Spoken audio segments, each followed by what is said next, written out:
उसकी बीवी अपनी कुटिया में रहती थी। कुटिया के करीब ही उनका खेत था। उनके कोई औलाद नहीं थी। वो दोनों मिलजुल कर जोतते, बीज बोते और फसल उगाते।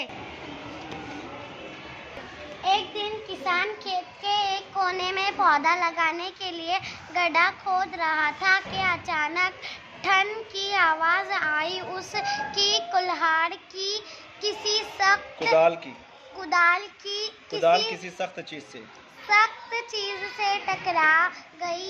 उसकी बीवी ने जल्दी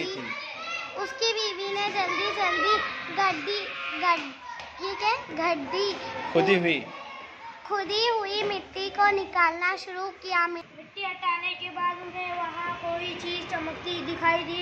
किसान ने 2-4 कुदाले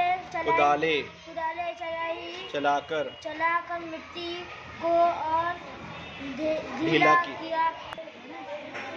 अब जो मिट्टी हटाई गई तो उन्हें वहाँ पीतल का एक घड़ा दिखाई दिया। घड़े के मुंह पर कपड़ा बना हुआ था। किसी ख्याल से किसान की आंखें चमक उठी। उसने बीवी से कहा, कपड़ा कहीं इसमें कोई खजाना तो नहीं? कैसा खजाना? बीवी हैरान थी। किसान ने बड़ी एहतियात से घड़े को बाहर निकाला और उसके मुंह पर बंधा हुआ कपड़ा खोला। घड़े का मुंह खुलते ही सुसु की तेरी आवाज सुनाई दी।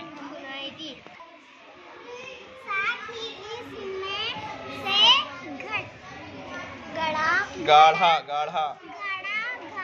धुआं निकलकर ऊपर उठने लगा। फिर एक शक्ल दिखाई दी। अब जो उन्होंने देखा तो उनके सामने एक लंबा